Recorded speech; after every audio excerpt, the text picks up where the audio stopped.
Good morning my dear student. आज हम लोग मशीन डिज़ाइन में लेक्चर सीरीज 15 को डिस्कस करने चल रहे हैं। जैसा कि माय डियर हम लोगों ने लास्ट लेक्चर में रिवेट एंड वेल्डिंग ज्वाइंट से रिलेटेड ऑब्जेक्टिव क्वेश्चन को भी हम लोगों ने कर लिया था और कन्वेंशनल थ्योरी को भी हम लोगों ने कंप्लीट कर लिया था। तो आज का लेक्चर हमारा होगा डियर, एक नया चैप्टर होगा, लेक्चर नंबर 15, जो हमारा चैप्टर होगा कीड, जॉइंट, शाफ्ट एंड कपलिंग। ये हमारा होगा डियर डिफरेंट टाइप्स ऑफ की, शाफ्ट एंड कपलिंग की डिज़ाइन हम लोग करेंगे।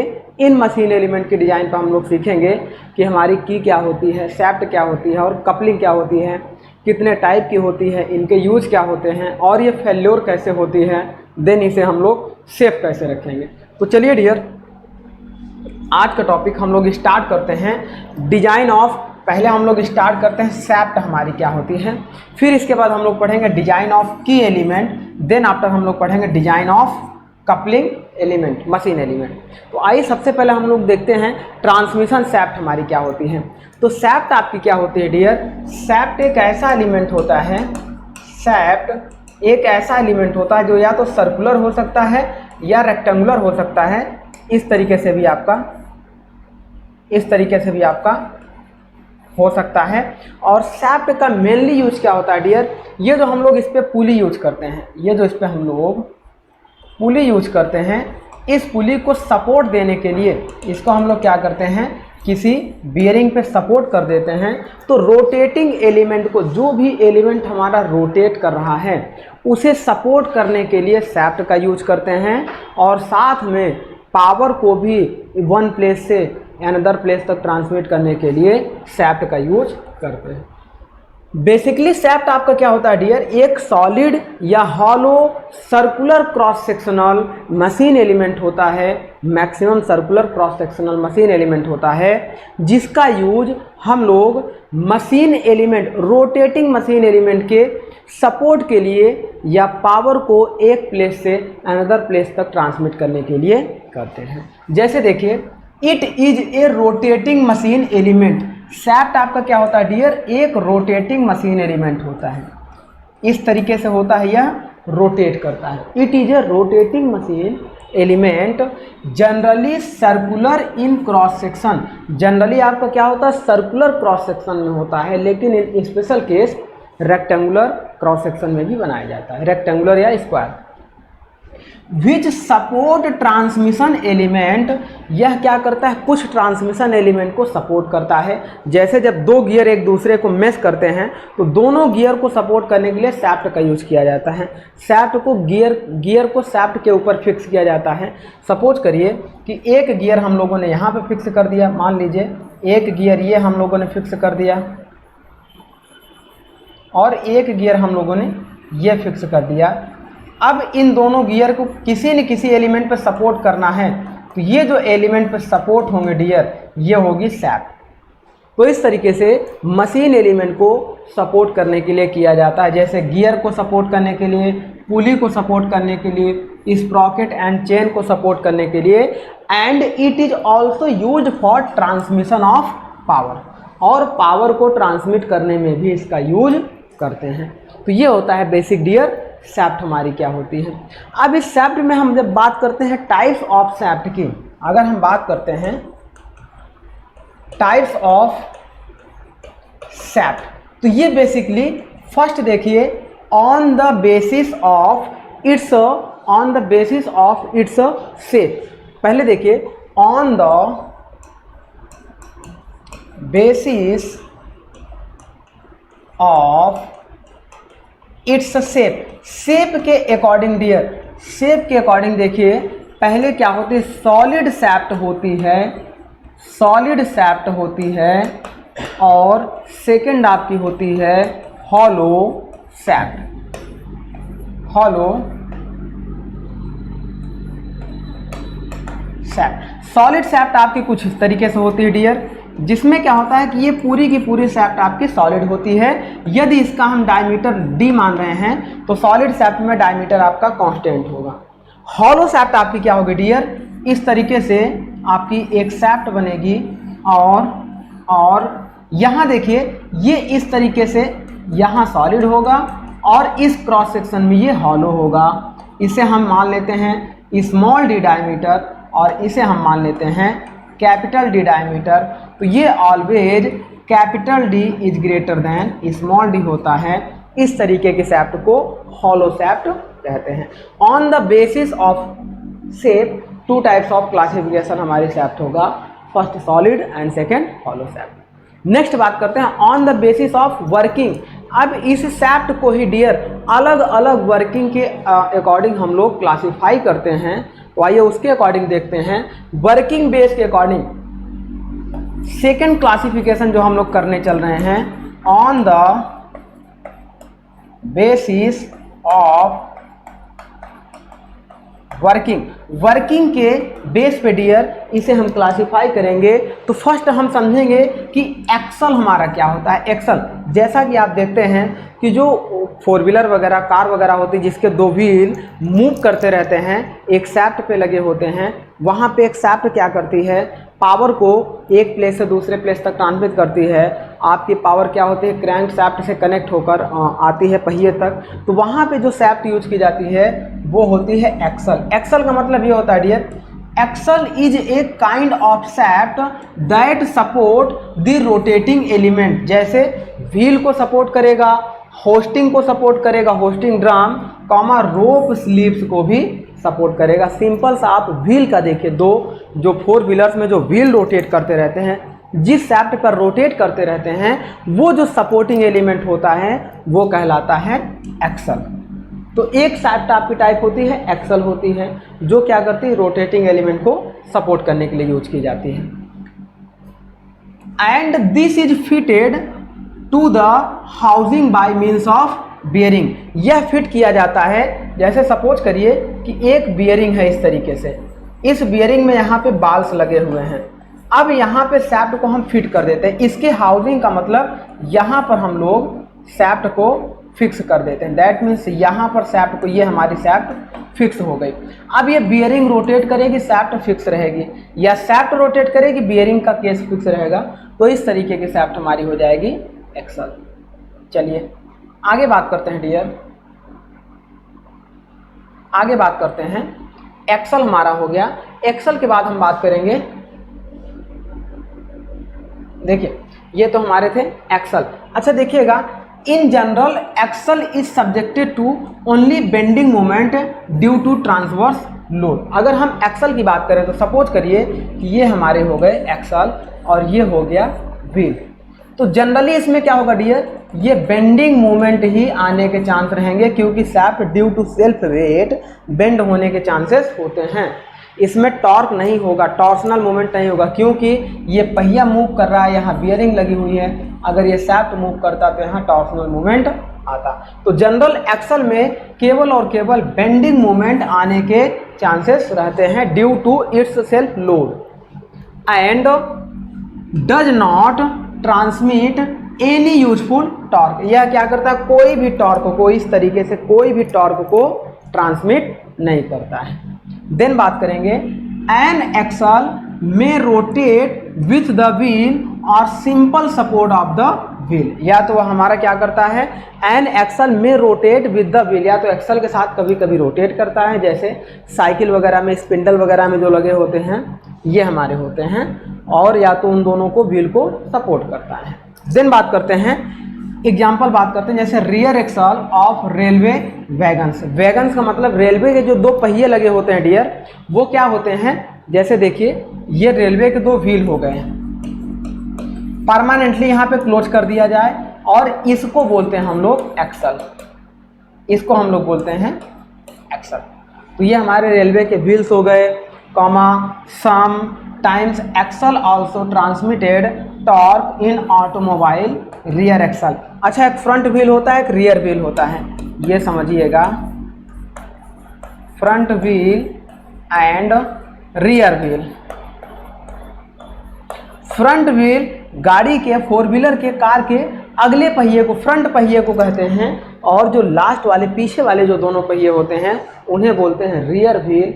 और मैक्सिमम कार हमारी इसी तरह डिजाइन की जाती है कि पावर हम लोग रियर व्हील को देते हैं, फ्रंट व्हील आपका फ्री होता है, उस पर कोई पावर नहीं देते हैं। जब रियर व्हील घूमता है तो उसकी वजह से फ्रंट व्हील आगे मूव करता है।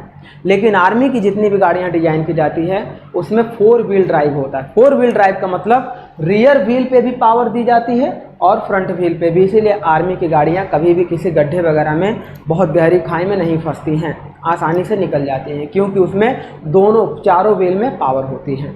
चलिए आगे बात कर रहे हैं। देखिए स्पिंडल क्या होता है, पहले समझते हैं कि स्पिंडल क्या होता है। तो स्पिंडल जैसे साइकिल आपका होता है, जो साइकिल में देखिएगा, साइकिल में बियरिंग के बीच में इस तरीके से ये साइकिल का व्हील हो गया, यहाँ एक स्पिंडल लगा होगा और यहाँ एक बियरिंग लगी होगी। इन बियरिंग की वजह से ये साइकिल मूव करेगा, लेकिन ये स्पिंडल क्या रहेगा डियर, फिक्स रहेगा। तो ये जो शाफ्ट फिक्स रहेगी बियरिंग के व्हील्स की वजह से, ये व्हील हमारा पूरा मूव करेगा, इसे हम लोग बोलते हैं स्पिंडल। दैट मीन्स यहाँ देखिए, a spindle is a short rotating shaft. इसकी सबसे अच्छी डेफिनेशन यह है कि यह बहुत ही स्मॉल साइज में होता है, छोटे साइज में होता है। तो इसीलिए देखिए, a spindle is a short rotating shaft, it is used in all machine tools such as small drive shaft of lathe और स्पिंडल ऑफ ड्रिलिंग मशीन। तो इसे हम लोग स्मॉल पावर को ट्रांसमिट करने के लिए यूज करते हैं, स्मॉल पावर को सपोर्ट करने के लिए यूज करते हैं। इसका साइज कैसा होता है, शॉर्ट होता है। ये हमारी कहलाती है स्पिंडल। आगे बात करते हैं, काउंटर शाफ्ट क्या होती है। काउंटर शाफ्ट वह शाफ्ट होती है डियर जब more than one shaft are use and one shaft power transmit into another shaft. जब एक से अधिक शाफ्ट यूज की जाए, जैसे देखिए सपोज करिए कि एक शाफ्ट हमारी ये हो, अब इस शाफ्ट में यहाँ पे हम गियर लगा दें और एक दूसरा गियर इस तरह से हम लोग लगा दें और ये एक दूसरी शाफ्ट हम लोग लगा दें। अब यहाँ देखिए डियर, अगर ये क्लॉकवाइज घूमेगा तो गियर भी क्लॉकवाइज घूमेगा, ये भी क्लॉकवाइज घूमेगा। तो इस शाफ्ट की पावर इस शाफ्ट तक हम लोग ट्रांसमिट कर दिए। देन और भी हम लोग यहाँ गियर लगाकर, मिनिमम 2 शाफ्ट होनी चाहिए, मैक्सिमम आपके कितनी भी शाफ्ट हो सकती हैं।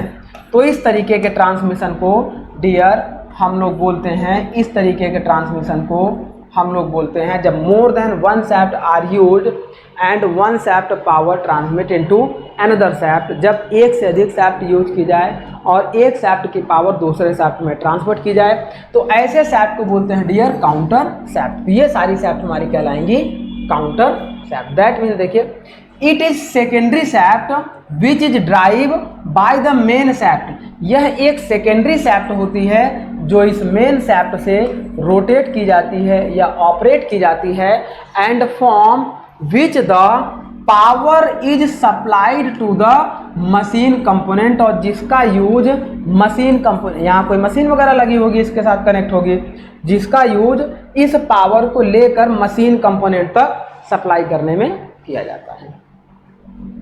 To the machine component, counter shaft are use in multi stage gear box. Multi stage gear box में इसका हम लोग यूज करते हैं काउंटर शाफ्ट का। नेक्स्ट बात करते हैं लाइन शाफ्ट हमारी क्या होती है। लाइन शाफ्ट मीन्स क्या होता है dear, it consist of number of shaft. इसमें क्या होता है, नंबर ऑफ शाफ्ट होती है, मोर देन वन शाफ्ट होती है, विच आर कंसंट्रेटेड या connected in axial direction by means of coupling, जिसे हम लोग कपलिंग से, जैसे देखिए एक शाफ्ट आपकी ये हो जाए, देन यहाँ पे हम लोग एक कपलिंग का यूज करें और एक शाफ्ट हमारी ये हो जाए, देन यहाँ पे हम लोग एक कपलिंग का यूज करें और एक शाफ्ट हमारी ये हो जाए। ये रोटेट करेगी तो कपलिंग रोटेट करेगी, देन ये सारी रोटेट करेंगी, यहाँ की पावर हम लोग यहाँ तक ट्रांसमिट कर सकते हैं। तो ये हमारी क्या हो जाएगी, it consist of number of shaft. यह नंबर ऑफ शाफ्ट से बनी होती है, which are connected in axial direction, जो एक्सियल डायरेक्शन में एक दूसरे से कनेक्ट होती है, बाय मीन्स ऑफ कपलिंग, जिसको हम लोग कपलिंग के थ्रू जोड़ते हैं। नेक्स्ट लेक्चर में हम लोग कपलिंग भी पढ़ेंगे कि कपलिंग क्या होती है, कितने टाइप की होती है, और कपलिंग को प्रोटेक्ट करने के लिए हम लोग उसका फेलो सीखेंगे। A number of pulley is mounted on line shaft and power is transmitted to individual machine by the different belt. तो हम लोग क्या करते हैं, अलग अलग पुली यूज कर लेते हैं अलग अलग शाफ्ट पे, और अलग अलग पुली की साइज़ बना देते हैं, जिससे क्या होता है कि शाफ्ट की स्पीड अलग डिफरेंट मिल जाती है। तो हम क्या करते हैं, जिस स्पीड की शाफ्ट चाहिए होती है वैसी पुली बनाकर यूज कर लेते हैं। तो ये सारा हमारा एडवांटेज होता है लाइन शाफ्ट का। अब ये तो था डियर हमारा शाफ्ट। आइए कुछ बेसिक समझ लेते हैं शाफ्ट और एक्सल में डिफरेंस क्या होता है, शाफ्ट और एक्सल में डिफरेंस क्या होता है। तो बेसिक पॉइंट 1 देखिएगा, शाफ्ट जो हमारी होती है, देखिए शाफ्ट हमारी क्या होती है कि इस तरीके से मान लो कि ये हमारा एलिमेंट हो गया शाफ्ट। अब ये शाफ्ट रोटेट होती है तो इसमें देखो बेंडिंग भी आ सकता है, बेंडिंग भी आ सकता है, और रोटेट हो रही है तो टॉर्सनल मूवमेंट भी आएगा। टॉर्सनल मतलब टॉर्क, टॉर्क मतलब मरोड़, क्योंकि शाफ्ट रोटेट हो रही है। तो शाफ्ट में क्या होगा dear, both carry bending moment and torque. लेकिन अगर हम एक्सल की बात करें तो एक्सल फिक्स है, तो उसमें केवल और केवल only bending moment are generated. Next बात करेंगे सेकंड पॉइंट। तो इसमें देखिए designed by using theory of failure. जो हम लोग थ्योरी ऑफ फेल्योर, 5 टाइप की थ्योरी ऑफ फेल्योर हम लोगों ने पढ़ा था, shear stress theory, normal stress theory, maximum normal strain theory. इन सभी थ्योरी का यूज करके हम लोग क्या करते हैं, इस शाफ्ट की डिजाइन करते हैं। लेकिन अगर हम बात करें एक्सल की, तो यहाँ देखिए बेंडिंग केवल मूवमेंट आ रहा है, तो only bending equation are use. जो हमारी बेंडिंग इक्वेशन होती है m/i is equal to sigma upon Y is equal to E/R, जहाँ m आपका मोमेंट ऑफ इनर्शिया होता है, m आपका मोमेंट ऑफ टॉर्क होता है, I आपका मोमेंट ऑफ इनर्शिया होता है, सिग्मा स्ट्रेस होता है, y डिफ्लेक्शन होता है, E यंग मॉडुलस होता है, R आपका रेडियस होता है। तो इस तरीके से हम इस इक्वेशन का यूज करके आपका एक्सल डिजाइन कर लेते हैं, जिस इक्वेशन को बोलते हैं bending moment equation, bending equation. Shaft के लिए बात करेंगे third point, only circular cross section में बी सॉलिड और हॉलो। तो शाफ्ट हमारी क्या हो जाएगी डियर, या तो केवल और केवल सर्कुलर क्रॉस सेक्शन में होगी, या तो सॉलिड बनाई जाएगी या तो हॉलो बनाई जाएगी। लेकिन अगर एक्सल की बात करेंगे तो मे भी सर्कुलर और नॉन सर्कुलर, या तो रेक्टेंगुलर बना लेंगे या तो सर्कुलर बनाएंगे या स्क्वायर शेप में बना लेंगे। तो ये हमारी होती है एक्सल। आगे बात करते हैं, shaft are used to transmit the power. Shaft का यूज सिंपल पावर को वन शाफ्ट से अनदर शाफ्ट में या वन मशीन एलिमेंट से अनदर मशीन एलिमेंट तक ट्रांसमिट करने के लिए किया जाता है। लेकिन एक्सल केवल और केवल सपोर्ट करता है मशीन मेंबर को, किसी भी मशीन मेंबर को सपोर्ट करने के लिए एक्सल का यूज करते हैं। तो ये था डियर हमारा शाफ्ट एंड एक्सल में डिफरेंस। अब आइए कुछ इंपॉर्टेंट बात कर लेते हैं, जो क्वेश्चन आता है हमारे एग्जाम में, वो आता है डिजाइन ऑफ शाफ्ट। शाफ्ट की अगर हम डिजाइन करेंगे तो उसमें कितने टाइप का फेल्योर आ सकता है। तो अगर हम फेल्योर की बात करेंगे डियर, तो फेल्योर की बात करेंगे, फेल्योर ऑफ शाफ्ट। देखिए types of failure of shaft. तो शाफ्ट आपका बेसिकली 4 तरीके से फेल्योर हो सकता है। जैसे देखिए एक शाफ्ट हमारी बनी है, चलिए यहाँ पे देखिए, देखिए यदि हम बात करें फेल्योर ऑफ शाफ्ट, जब फेल्योर पढ़ेंगे तभी हम लोग इसकी डिजाइन कर पाएंगे, क्योंकि जहाँ पर मैक्सिमम फेल होगा उस वही हमारी मैक्सिमम लिमिट हो जाएगी, उसके नीचे हमें उस पर वर्किंग करना है। किसी भी मशीन एलिमेंट के लिए हमें उसका फेल्योर निकालना जरूरी होता है, इम्पॉर्टेंट होता है। तो पॉइंट 1 अगर हम बात करें बेंडिंग फेल्योर, बेंडिंग फेल्योर क्या होता है डियर, बेंडिंग फेल्योर का मतलब ये होता है कि ये जो शाफ्ट हमारी होती है, ये जो रोटेट कर रही है, अब इसमें सपोर्ट करो कि यहाँ पर ये इसने क्या किया, सपोर्ट लगा रखा है, जो भी आप देखो यहाँ पर भी सपोर्ट ले रखा है और ये रोटेट कर रही है। तो कुछ टाइम बाद ये शाफ्ट आपकी क्या हो जाएगी, इस तरीके से बेंड हो जाएगी, इस तरीके से बेंड हो जाएगी। और ये जो यहाँ पे बेंडिंग आ रहा है इसे बोलते हैं Y. Y is equal to क्या होता है dear, maximum deflection. y is equal to maximum deflection होता है और y is equal to d/2 के भी होता है। तो चलिए अभी केवल y is equal to maximum deflection की बात कर रहे हैं। तो जो ये फेल्योर हमारा होता है, ये फेल्योर होता है बेंडिंग फेल्योर। नेक्स्ट बात कर रहे हैं सेकंड पॉइंट, सेकंड पॉइंट बात कर रहे हैं अच्छा बेंडिंग फेल्योर में जो स्ट्रेस इसके अंदर इंड्यूस्ड होगा वो सिग्मा बी। सिग्मा बी का मतलब बेंडिंग स्ट्रेस इंड्यूस्ड होगा। नेक्स्ट बात कर रहे हैं टेंसाइल फेल्योर। टेंसाइल फेल्योर में जो स्ट्रेस इंड्यूस्ड होगा वो सिग्मा टी। दैट मीन्स एक सैफ्ट होगी, इस सैफ्ट पे क्या करेंगे डियर, यहाँ पे एक टेंसाइल लोड लगाएंगे, इधर भी एक टेंसाइल लोड लगाएंगे। तो अब ये सैफ्ट क्या होगी, यहाँ से कहीं से भी इस क्रॉस सेक्शन में ये क्या हो जाएगी, अलग हो जाएगी। अलग होगी तो इस तरीके से आपको दिखाई देगा। तो ये जो फेल्योर होगा उसे बोलेंगे टेंसाइल फेल्योर, और यह failure due to tensile load होता है। तो नेक्स्ट हमारा हो गया टेंसाइल फेल्योर। आगे बात करते हैं, नेक्स्ट हमारा क्या होता है, टेंसाइल फेल्योर के बाद टॉर्सनल फेल्योर और शियर फेल्योर होता है। नेक्स्ट हमारा क्या होता है देखिएगा, torsional failure and shear failure.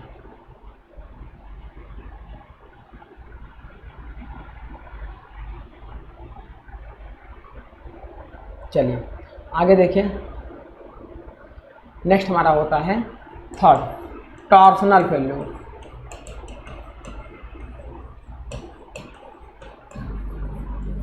Torsional failure में जो आपका स्ट्रेस इंड्यूस्ड होगा वो आपका टॉर्सनल मोमेंट इंड्यूस्ड होगा। दैट मीन्स ये सैफ्ट है, ये सैफ्ट क्या होगी डियर, इस डायरेक्शन में रोटेट होगी। तो यहाँ पे क्या होगा, इस डायरेक्शन में मोमेंट जनरेट होगा, और कौन सा मोमेंट जनरेट होगा, टॉर्सनल मोमेंट जनरेट होगा ड्यू टू टॉर्क। तो उस समय जो सैफ्ट हमारी फेल्योर होगी उसे बोलेंगे टॉर्सनल फेल्योर। और एक हमारा होगा शियर फेल्योर। शियर फेल्योर, इस एक्सिस पे कहीं पर भी शियर फोर्स लगे तो इस तरीके से जो स्ट्रेस इंड्यूस्ड होगा वो टाउ इंड्यूस्ड होगा। तो इस तरीके के फेल्योर को हम लोग बोलेंगे शियर फेल्योर। तो इस तरह से 4 टाइप ऑफ फेल्योर हमारी किसी सैफ्ट में होता है। सबसे पहले हम लोग ये देख लेते हैं कि टेंसाइल फेल्योर हमारा क्या होता है। टेंसाइल फेल्योर हमारा क्या होता है, मतलब पॉइंट 1 हम लोग डिस्कस करने चल रहे हैं टेंसाइल फेल्योर। जब सैफ्ट को हम लोग दोनों अपोजिट डायरेक्शन में टेंसाइल लोड लगाते हैं तो उस वजह से जो उसमें फेल्योर आता है उसे हम लोग बोलते हैं टेंसाइल फेल्योर। अब टेंसाइल फेल्योर के लिए सिंपल सा हमारा फार्मूला होता है डियर। टेंसाइल फेल्योर के लिए देखिए सिंपल सा हम लोग यहाँ निकालते हैं, चलिए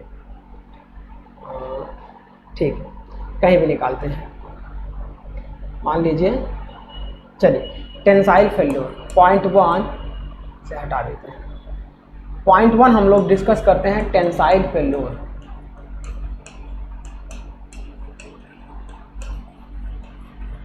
टेंसाइल फेल्योर के लिए क्या होगा डियर, सपोज करिए कि ये सैफ्ट है। अब इस सैफ्ट पे ये हमने टेंसाइल लोड लगा दिया P, इसके अंदर जो स्ट्रेस इंड्यूस्ड होगा सिग्मा टी टेंसाइल इंड्यूस्ड होगा। अब हम ये जानते हैं डियर कि stress is equal to load upon area, that means stress is equal to P by A। अब हम ये जानते हैं जब ये फेल होगा तो इस क्रॉस सेक्शन में कहीं से भी यहाँ से जहाँ से वीक होगा वहीं से फेल हो जाएगा, और जब ये फेल होगा इसका क्रॉस सेक्शन हम देखेंगे तो ये इस क्रॉस सेक्शन में फेल होगा, और इसका डायमीटर हम D अगर माने तो इसका एरिया हो जाएगा π/4 इंटू D²। ये आपका इसका एरिया हो जाएगा। तो यहाँ से मैक्सिमम परमिसिबल लोड जो हमारा हो जाएगा P is equal to sigma T into A हो जाएगा, then P is equal to ये हमारा हो जाएगा सिग्मा टी इंटू एरिया की वैल्यू है π/4 D²।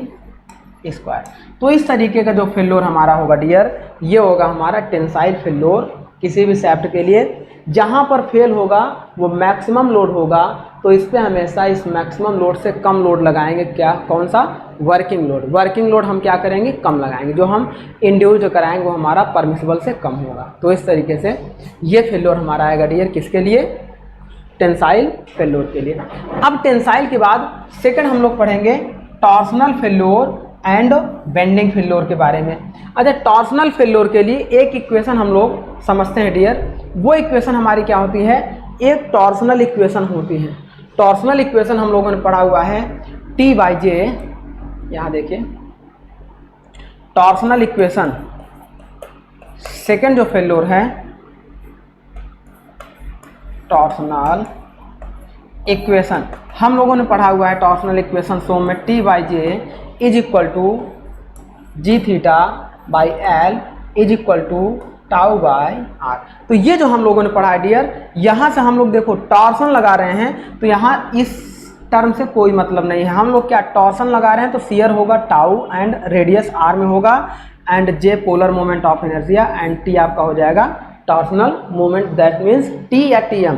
तो यदि हम यहाँ से इस इक्वेशन की बात करें, मतलब हम यहाँ से ले लें टॉर्सनल फेल्योर, चलिए इसी पे देखिए सेकंड पॉइंट हम लोग ले लें, यहीं पे टॉर्सनल फेल्योर, सेकंड पॉइंट यहाँ पे हम लोग ले लें टॉर्सनल फेल्योर के लिए। तो टॉर्सनल फेल्योर के लिए ये हमारा क्या हो जाएगा डियर, कोई सैफ्ट है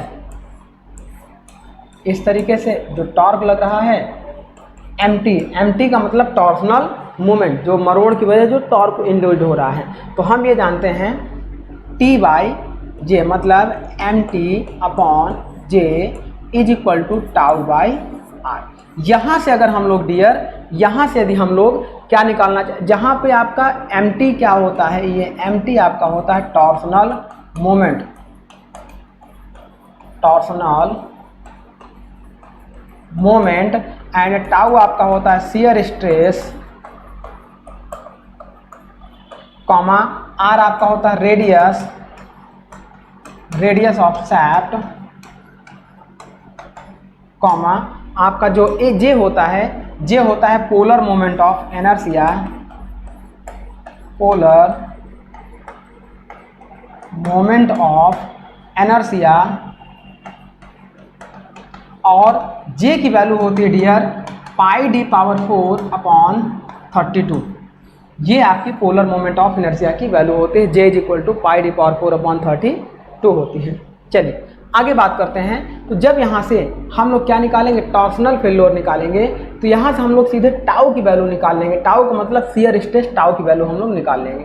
तो कितना टॉर्सनल स्ट्रेस इंड्यूस्ड होगा, इसके लिए देखिए shear stress tau is equal to M T into R by J. अब हम आर रेडियस बराबर diameter, tau is equal to M T into radius is equal to D by 2 होता है, upon J is equal to pi D cube upon, चलिए pi capital D cube upon 32। अब यहाँ देखिए 32 से ये कैंसिल आउट हो जाएगा, बचेगा 16, और ये बटा में है तो 16 ऊपर चला जाएगा, that means tau is equal to ये 16 ऊपर जाएगा एम टी, 16 एम टी मतलब टॉर्सनल मोमेंट, अपॉन नीचे क्या बचा है पाई डी। देखिए इस डी, ये पाई डी पावर 4, पाई डी पावर 4 अपॉन 32, और ये डी से डी पावर 4 कैंसिल आउट होगा, तो ये बचेगा डी क्यूब। तो इस तरीके से पाई डी क्यूब। तो इस तरीके से आपका शियर स्ट्रेस टाउ की वैल्यू आएगी जब टॉर्सनल मोमेंट आपका लगेगा किसी भी शाफ्ट में, that means torsional moment is equal to हमारा हो जाएगा 16 M T upon pi D cube. और ये तब आएगा जब शाफ्ट हमारी क्या रहेगी, सॉलिड रहेगी, शाफ्ट हमारी क्या रहेगी, सॉलिड रहेगी, for solid shaft, solid shaft. अच्छा शाफ्ट अगर हॉलो हो जाए तो इस टॉर्सनल मोमेंट पे क्या इफेक्ट पड़ेगा, तो उस समय देखिए फॉर हॉलो शाफ्ट, यहाँ देखिए for hollow shaft, hollow shaft का मतलब ये हो जाएगा डियर, ये हो गई शाफ्ट आपकी, चलिए ये हो गई शाफ्ट। अब यहाँ पे ये इधर से इतना सॉलिड होगा, सॉलिड का डायमीटर हमने ले लिया कैपिटल डी और हॉलो का डायमीटर ले लिया स्मॉल डी। अब यहाँ पे हम केवल मटेरियल के अगर डायमीटर की बात करेंगे तो वो हमारा हो जाएगा capital D minus small D. तो चलिए आगे बात करते हैं। देखिए for tau is equal to ये हो जाएगा 16 M T upon pi D cube, ये तो हमारा था सॉलिड के लिए, सॉलिड के लिए। हॉलो के लिए अगर हम ये फार्मूला लगाएंगे डियर, कौन सा फार्मूला लगाएंगे, देखिए टी एम, हॉलो के लिए अगर हम टॉर्सनल इक्वेशन का फार्मूला लगाएंगे, that means T M by J is equal to tau by are.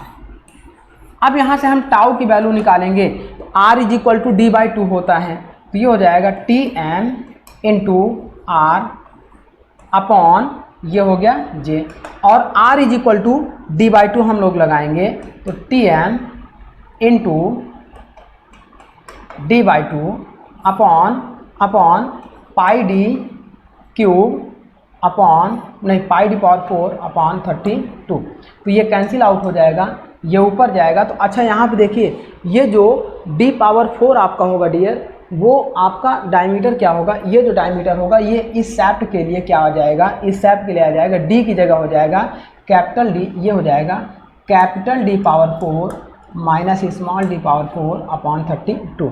तो इस तरीके से जब इसको फाइनली सॉल्व करेंगे तो ये हमारा आ जाएगा डियर, ये हमारा आ जाएगा। देखिए सॉलिड शैफ्ट हॉलो शैफ्ट के लिए जब फाइनली इसे हम लोग सॉल्व करेंगे तो इसके लिए एक सिंपल सा फार्मूला आ जाएगा, ये यहाँ पे पाई by 16 tau into D power capital D power 4 minus small D power 4 upon capital D आएगा। जब इसको हम लोग फाइनली सॉल्व करेंगे तो ये हमारा हॉलो शैफ्ट के लिए इस तरह से आएगा।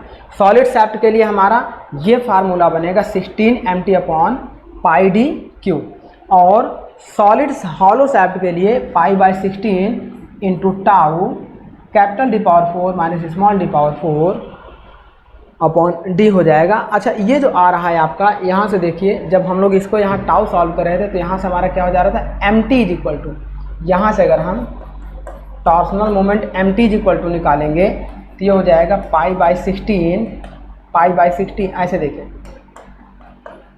M T is equal to torsional moment is equal to इसका यहाँ पे मल्टीप्लाई हो जाएगा pi D cube into tau upon ये पाई बाई 16 इंटू यहाँ पे क्या हो जाएगा, ये इस तरीके से ये हो जाएगा पाई by 16 tau into D cube हो जाएगा। लेकिन अगर हम ऐसे देखें, यहाँ जो हम लोग सॉल्व कर रहे थे, यहाँ जो हम लोग सॉल्व कर रहे थे, इसको आप फिर से देखे नहीं तो शायद कन्फ्यूजन हो सकती है। ऐसे देखिए, जब हम लोग यहाँ बात कर रहे थे टाउ, या हम लोग torsional moment T M is equal to निकालेंगे तो tau into J upon R, R is equal to हम लोग डी बाई 2 ले लेते हैं। ये डी आपका कैपिटल में फिक्स रहेगा, इसका इससे रिलेशन नहीं होगा। देन डी आपका diameter of standard diameter of shaft होता है। Tau into J is equal to होगा dear pi by 32 capital D की पावर 4 माइनस स्मॉल डी की पावर 4। अब इसे देखो अपॉन डी बाई 2 से ये कैंसिल आउट हो जाएगा, तो T M is equal to हो जाएगा tau into pi by 16 capital D की power 4 minus small D power 4 upon D. तो एक फार्मूला आपको ये याद रखना है सॉलिड हॉलो शैफ्ट के लिए, और एक फार्मूला आपको याद रखना है कौन सा, ये सॉलिड शैफ्ट के लिए। तो इस तरीके से दो फार्मूले, यहाँ से आप एम टी की वैल्यू निकाल सकते हैं। तो ये हमारा होता है जब किसी शैफ्ट को डियर डिजाइन करते हैं तो वो कैसे कब फेल होगी, उसके लिए मैक्सिमम हम टॉर्सनल मोमेंट कितना निकाल सकते हैं, मैक्सिमम हम स्ट्रेस कैसे निकाल सकते हैं, फार्मूला वही रहेगा, बस आप वैल्यू चेंज करिए। टॉर्सनल मोमेंट निकालना होगा तो इसको यहाँ मल्टीप्लाई करिए, इसको इधर डिवाइड करिए। शियर स्ट्रेस निकालना होगा तो इस तरह से निकाल लीजिए। तो ये हमारा होता है डियर शैफ्ट को जब हम लोग डिजाइन करते हैं तो मैक्सिमम टॉर्सनल मोमेंट कितना आता है। अच्छा एक फार्मूला आपका एक अलग फॉर्मेट में आता है, कभी कभी एक फार्मूला आपका इस फॉर्मेट में आ जाता है, जैसे आपका दे देता है tau is equal to pi by 16 tau into ये M T is equal to torsional moment M T is equal to आपका दे देता है pi by 16 tau into D cube 1 minus K. इस तरीके से जब आपका फार्मूला दे देता है तो वेयर के आपका एक कांस्टेंट होता है जो होता है capital D upon small D का रेशियो होता है। External diameter upon internal diameter is called constant के। तो ये कभी कभी इस फॉर्मेट में भी फार्मूला आपका दे सकता है, तो इसको भी आपको याद रखना चाहिए क्योंकि फार्मूले ही आएंगे और उस पर न्यूमेरिकल शायद कभी पूछ ले, अदरवाइज जनरली क्या है आपका फार्मूले से क्वेश्चन पुटअप किया जाता है। इसको आप के की पावर 4 में भी कन्वर्ट कर सकते हैं। जब आप इसको देखो के, जब हम लोग इसको ऐसे करेंगे, एक फार्मूला आपका ये भी कभी पूछा जाएगा। जैसे सपोज करो कि अभी हम लोगों ने निकाला torsional moment T is equal to pi by 16, यहाँ देखिए हम लोगों ने निकाला pi by 16 tau into capital D power 4 minus small D power 4 upon D. अब एक फार्मूला वेरी इंपॉर्टेंट फार्मूला हम लोग ड्राइव करने चल रहे हैं, वो क्या है, एक लाइन का है। देखिए T M is equal to pi by 16 into tau. अगर यहाँ से हम लोग डी बाहर कर लें, डी बाहर कर लें तो यहाँ देखिए पहले इस तरीके से आप देखिए, ये हो जाएगा D power 4 upon D minus D power 4 upon D, इस तरह से हो गया। अब यहाँ से d अगर हम बाहर करना चाह रहे हैं, d बाहर करना चाह रहे हैं, ये कैंसिल आउट हो जाएगा तो यहाँ d क्यूब बचेगा तो बाहर हो जाएगा आसानी से। अब यहाँ से अगर हम बाहर करना चाह रहे हैं तो Tm is equal to π/16 into tau, और ये जो d बाहर हो जाएगा अंदर डियर क्या बचेगा, ये बचेगा d क्यूब माइनस ये बचेगा d पावर 4 अपॉन अच्छा देखो यहाँ से हम बाहर कर रहे हैं तो यहाँ पे भी आपका क्या बचेगा, d पावर 4 हो जाएगा। अगर हम इसको बिल्कुल बाहर कर लेंगे तो, या सपोज करो हम d क्यूब बाहर कर ले रहे हैं, यहाँ से देखिए मान लो हम d पावर 4 बाहर कर ले रहे हैं तो d पावर 4 अपॉन d बाहर करेंगे तो कैंसिल आउट हो जाएगा, ये पूरी वैल्यू ही बाहर आ जाएगी। देखिए d पावर 4 अगर हम बाहर कर लें यहाँ से, चलिए इतना हटा देते हैं, ऐसे देखिए इसको हम लोग ऐसे हटा के देख लेते हैं। चलिए अब हम बात करने चल रहे हैं torsional moment is equal to π/16 tau. अगर d पावर 4 अपॉन डी हम बाहर कर लें तो ये हमारा क्या हो जाएगा, बाहर आएगा, यहाँ बचेगा d क्यूब और यहाँ क्या हो जाएगा 1 माइनस डी पावर 4 अपॉन ये कैपिटल डी पावर 4 हो जाएगा, कैपिटल डी पावर 4 हो जाएगा। जब इसको हम लोग जानते हैं, चूँकि हम लोग जानते हैं capital D upon small D is equal to K होता है, अगर आगे हम बढ़ाएं capital D power 4 upon small D power 4 is equal to K की पावर 4 हो जाएगा। इसको हम लोग अपोजिट कर दें तो ये हो जाएगा स्मॉल डी की पावर 4 अपॉन कैपिटल डी की power 4 is equal to K की पावर -4। तो इस तरीके से इसकी वैल्यू यहाँ रखेंगे तो एक इम्पॉर्टेंट फार्मूला जो हम लोग लाना चाह रहे थे ये आ जाएगा π/16 tau into D cube 1 minus small D power 4 upon capital D power 4 is equal to K -4। तो कभी कभी ये फार्मूला भी आपका आ जाता है। तो इस तरीके से हम लोग इसको करते हैं डियर, डिजाइन ऑफ सैफ्ट को ऐसे कंप्लीट करते हैं। तो ये हमारे सैफ्ट का टॉपिक कंप्लीट होता है। अब हम आगे बढ़ते हैं, हम लोग नेक्स्ट टॉपिक डिस्कस करते हैं डिजाइन ऑफ की हमारी क्या होती है और की को हम लोग कैसे डिजाइन करते हैं, ये हम लोग नेक्स्ट टॉपिक स्टार्ट करने चल रहे हैं। तो आइए अब टॉपिक स्टार्ट करते हैं डियर, की हमारी क्या होती है। देखिए सैफ्ट में आपका जो इम्पोर्टेंट फार्मूला था उसे आपको ज़रूर ध्यान में रखना चाहिए। चलिए अब की के बारे में समझते हैं। देखिए डियर, की एक ऐसा एलिमेंट होता है जो सैफ्ट और पुली के बीच में फिट किया जाता है, जिससे सैफ्ट और पुली के बीच रिलेटिव मोशन को रजिस्ट किया जा सके या रोका जा सके। दैट मीन्स ऐसे देखिए, चलिए अभी सबका कोई काम नहीं है, इसको हम लोग रिमूव कर देते हैं। अब सपोज करिए कि एक ये हो गई पुली, ये पुली हो गई और ये सैफ्ट हो गई। अब यहाँ पे देखिए इस तरह से पुली इस पर फिट की गई है। ये पुली अगर हम देखेंगे तो ये इस तरीके से इस पर फिट की गई है। अब जब ये सैफ्ट रोटेट करेगा तो ये पुली पर भी रोटेट होने के लिए यहाँ देखिए इसमें स्लिप आएगा, इन दोनों के बीच में स्लिप आएगा। जब स्लिप आएगा तो वहाँ रिलेटिव वेलोसिटी इंड्यूस होगी, मतलब सैफ्ट की स्पीड अलग होगी, इस पुली की स्पीड अलग होगी, या इसे पुली कह लीजिए या हब कह लीजिए, और ये हमारा हो जाएगा सैफ्ट। तो अब क्या होगा, इन दोनों के बीच रिलेटिव मोशन को रजिस्ट करने के लिए, रजिस्ट दी रिलेटिव मोशन को रजिस्ट करने के लिए हम इन दोनों के बीच क्या करते हैं डियर, एक स्लॉट बनाते हैं, ऐसा स्लॉट बनाते हैं और इस स्लॉट में इस तरीके का एक एलिमेंट हम लोग इस पे इसे उठाया और इसके अंदर ऐसे फिट कर दिया। तो अब क्या होगा, सैफ्ट घूमेगी तो सैफ्ट इस एलिमेंट पर फोर्स लगाएगी और ये एलिमेंट इस हब पर फोर्स लगाएगा, जिससे इस हब को पूरा का पूरा रोटेट कराएगा। तो इस एलिमेंट की वजह से अब क्या होगा, नो स्लिप होगा, स्लिप आपकी ख़त्म हो जाएगी। तो जितनी ड्राइवर सैफ्ट आपकी मूव करेगी उसी स्पीड से हब आपका मूव करेगा। इसी एक्सटर्नल एलिमेंट को हम लोग बोलते हैं की। तो बेसिकली की का यूज हम लोग कहाँ करते हैं dear, it is a machine element which is use to connect transmission shaft to rotating machine element. Key एक ऐसा मशीन एलिमेंट होता है जिसका उपयोग ट्रांसमिशन शैफ्ट में शैफ्ट और हब के बीच में रिलेटिव मोशन को रोकने के लिए और शैफ्ट और हब को कनेक्ट करने के लिए किया जाता है। That means like pulley, gear, sprocket and flywheel. Pulley को शैफ्ट से कनेक्ट करने के लिए, गियर को शैफ्ट से कनेक्ट करने के लिए, फ्लाई व्हील को शैफ्ट से कनेक्ट करने के लिए और हब को शैफ्ट से कनेक्ट करने के लिए हम, या स्प्रॉकेट को कनेक्ट करने के लिए की का यूज करते हैं। देन ए की joint consist of shaft, hub and की।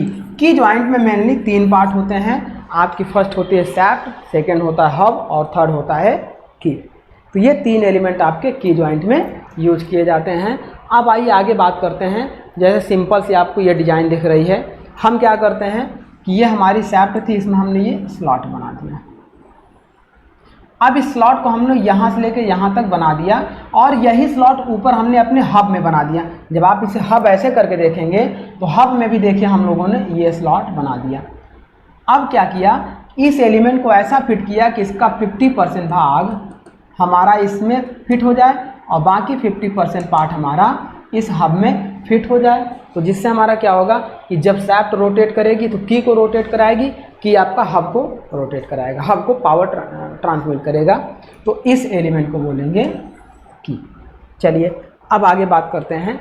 ये हमारी होती, देखिए ये शैफ्ट हो गई, यहाँ पे हमने ये इस तरीके से ये की लगा दिया। अब ये चाहे तो हम इस तरीके से की लगा दिए तो ये हमारी हो गई हब,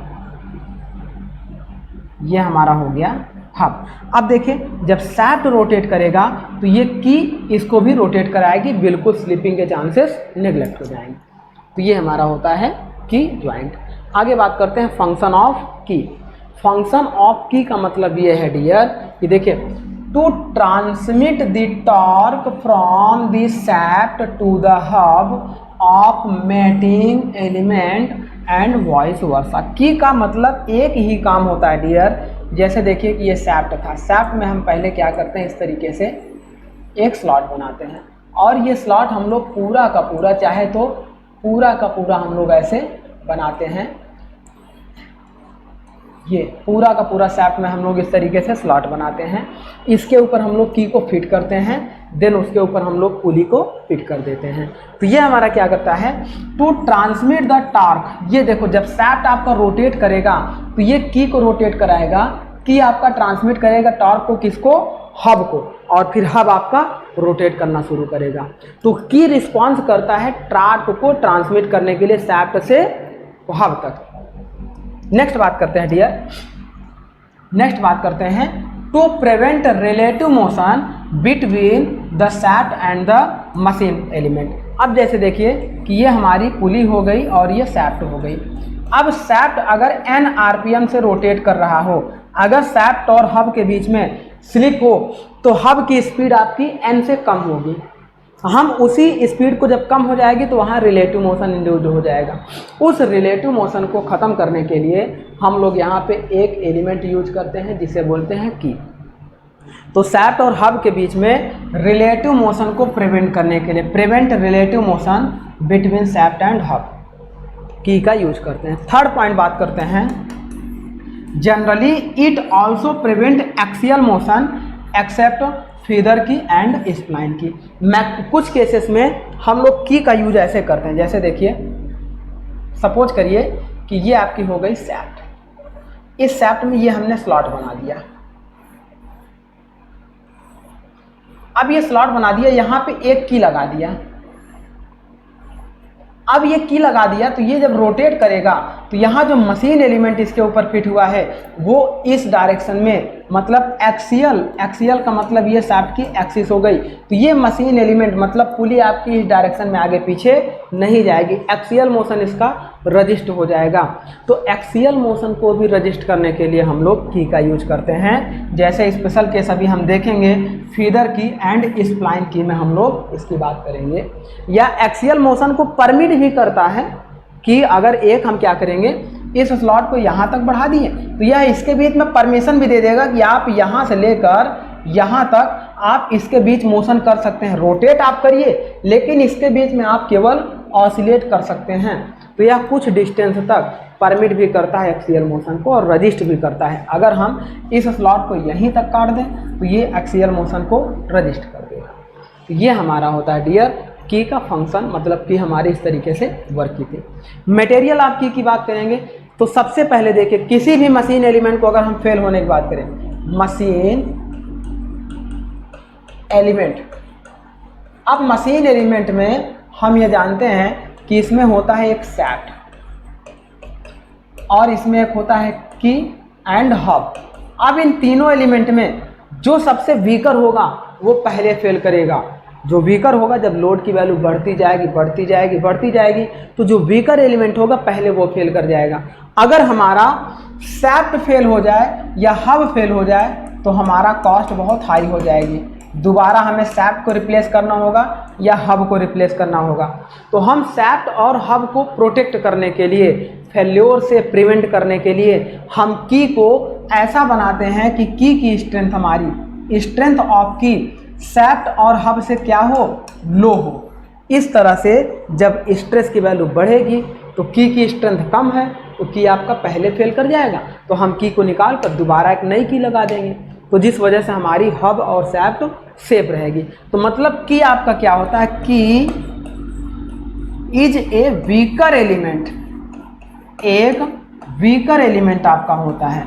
और वीकर एलिमेंट कैसा होता है कि यह डिपेंड करता है की के मटेरियल पर। जनरली की का मटेरियल होता है key are made from plain carbon steel, की आपकी सिंपल प्लेन कार्बन स्टील की बनाई जाती है। कभी अगर कोड पूछेगा तो आप इसे लिख दीजिएगा, मतलब ऑप्शन में लगा के आइएगा 45C8 या 50C8 आपका मटेरियल यूज होता है की को बनाने के लिए। वैसे ये नहीं पूछा जाएगा आपका, यही प्लेन कार्बन स्टील के बारे में पूछा जाएगा। प्लेन कार्बन स्टील की स्ट्रेंथ हमेशा कम रखेंगे इस सैफ्ट और हब के स्ट्रेंथ से। तो ये आपका सिंपल सा कॉन्सेप्ट होता है डिजाइन ऑफ की के लिए। अब इसमें देखिए डियर, जब बात करेंगे टाइप्स ऑफ की, अब हमारा क्या होगा, इस की के क्लासिफिकेशन की हम बात करेंगे। सिंपल सी तो हमारी की हो गई। अब इसके क्लासिफिकेशन की बात करेंगे तो की आपकी basically different types of classification की होती है। जैसे फर्स्ट आपकी होती है संक की, सेकंड आपकी होती है सैडल की, थर्ड आपकी होती है उडरफ की, फोर्थ आपकी होती है फीदर की, फिफ्थ होती है टेंजेंट की, सिक्स होती है नीडी की, सेवन्थ होती है राउंडेड की एंड एट्थ होती है स्प्लाइन। इन सब की के बारे में हम लोग डिस्कस करने चल रहे हैं। और संघ की को हम लोग बेसिकली हम लोग 3 टाइप से क्लासिफाई करेंगे, स्क्वायर संघ की, रेक्टेंगल संघ की और गिव हेड संघ की। देन हम लोग सैडल की को डिफाइन करेंगे। तो सैडल की को हम लोग 2 टाइप से क्लासिफाई करेंगे। फर्स्ट हम लोग क्लासिफाई करेंगे फ्लैट सैडल की, और सेकंड हम लोग डिफाइन करेंगे हॉलो सैडल की। तो ये हमारा होता है डियर क्लासिफिकेशन ऑफ की। पहले हम ये समझते हैं कि संघ की और सैडल की क्या होती है, फिर इसके अंदर हम लोग डिफ्रेंशिएट करते चलेंगे। अच्छा देखिए डियर क्या होता है, सपोज करिए कि ये आपकी हो गई सैट और ये हो गया आपका हब। इसमें देखिए ये आपकी हो गई सैट और ये हो गया आपका हब। अब हम क्या करने चल रहे हैं, देखिए फर्स्ट वाले में डियर हम सैट में भी स्लॉट बना दिए और हब में भी स्लॉट बना दिए। सैट में भी हब स्लॉट बना दिए और हब में भी स्लॉट काट दिए।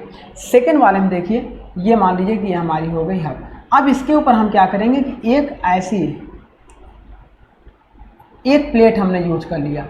ये प्लेट जब हम देखेंगे तो ये, क्योंकि ये सैफ्ट है, तो सैफ्ट और हब के बीच में ऐसी प्लेट लिया और दोनों के बीच में हमने ऐसे ले जाकर फिट कर दिया। जैसे आप देखिए कि किसी भी चीज़ को देखें, जब कोई जॉइंट आपका ढीला हो जाए तो उस जॉइंट के बीच में इस तरीके के एलिमेंट को आप उस ज्वाइंट के बीच में ऐसे फिट कर दीजिए हैमरिंग एक्शन यहाँ से करके, तो वो जाकर उन दोनों ज्वाइंट के बीच में जाकर एक टाइट ज्वाइंट बना लेता है, जिससे वहाँ पे जो लूजनेस होती है वो ख़त्म हो जाती है, मतलब रिलेटिव वेलोसिटी ख़त्म हो जाती है। तो यहाँ देखिए इस एलिमेंट को हम इसके अंदर ऐसे फिट कर सकते हैं और यहाँ पे इस एलिमेंट को यहाँ पे इस तरीके से फिट कर दे रहे हैं।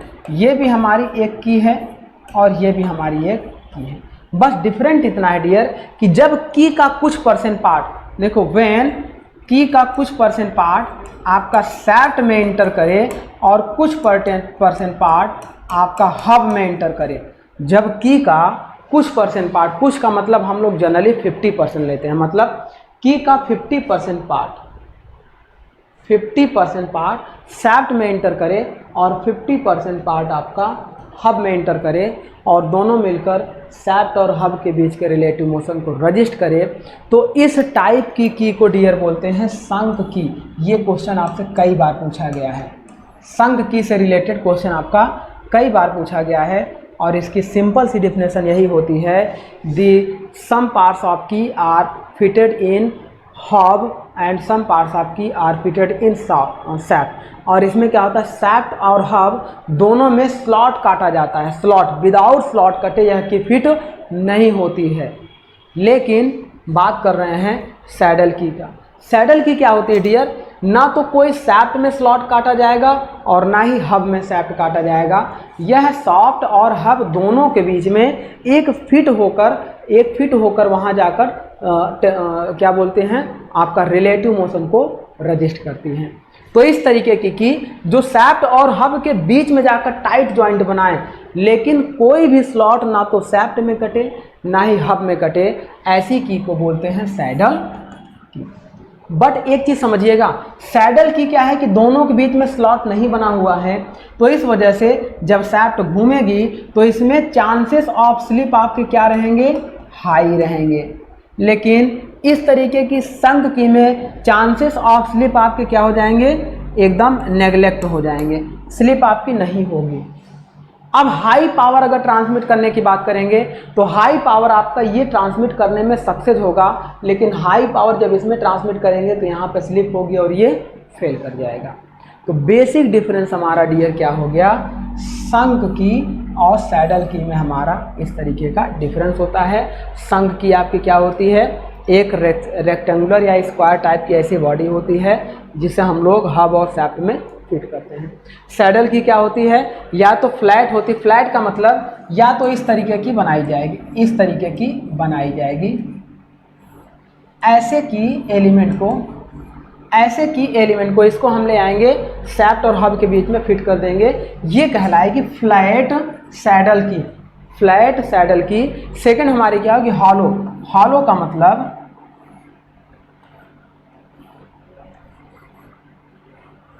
इस तरीके की बनाई जाएगी, लेकिन इसमें क्या होगा डियर, ये हॉलो अंदर आपका, ये देखिए इस तरीके का हॉलो क्रॉस सेक्शन बना देते हैं। ये आपका हो गया सॉलिड,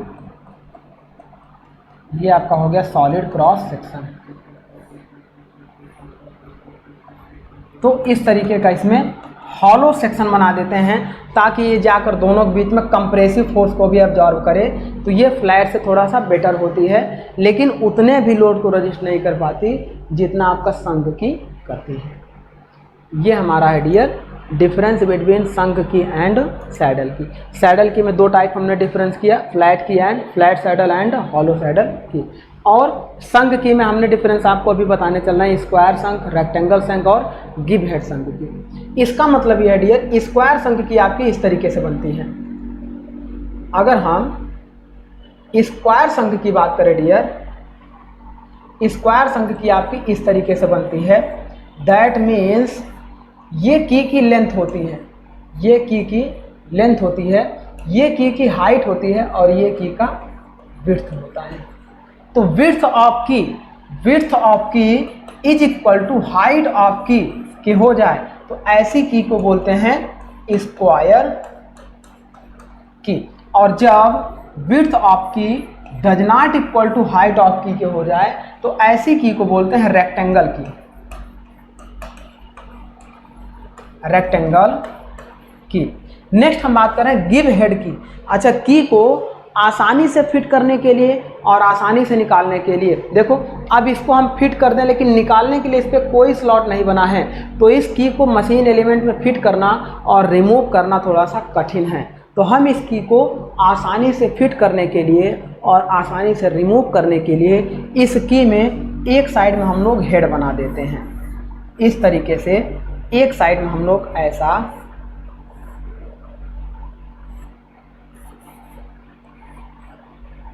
ऐसा हेड बना देते हैं। इसका मतलब इस हेड को पकड़ के हम आसानी से की को रिमूव कर सकते हैं। इस हेड को कुछ इस तरीके से भी बना देते हैं। इस हेड को कुछ इस तरीके से थोड़ा सा स्ट्रेट गया, ऐसे ऐसे ऐसे ऐसे, देन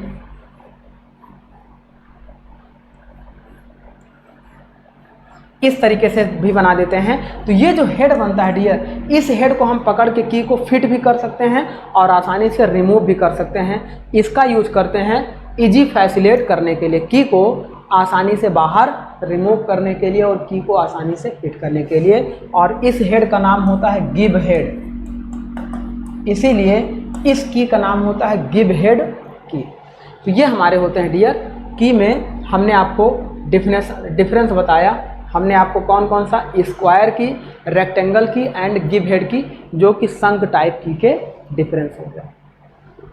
इस तरीके से भी हम आपको क्या करेंगे नेक्स्ट क्लास में वुडरफ की, फीदर की, आपका टेंजेंट की, नीडी की, राउंडेड की और स्प्लाइन की के बारे में डिस्कस करेंगे और इन की के एक एक फेल्योर के बारे में भी डिस्कस करेंगे। आज बस हम लोग केवल ये डिस्कस कर लेते हैं कि की में टेपर क्या होता है, टेपर ऑफ की। अब हम लोग थोड़ा सा ये डिस्कस कर लेते हैं कि टेपर इन की, टेपर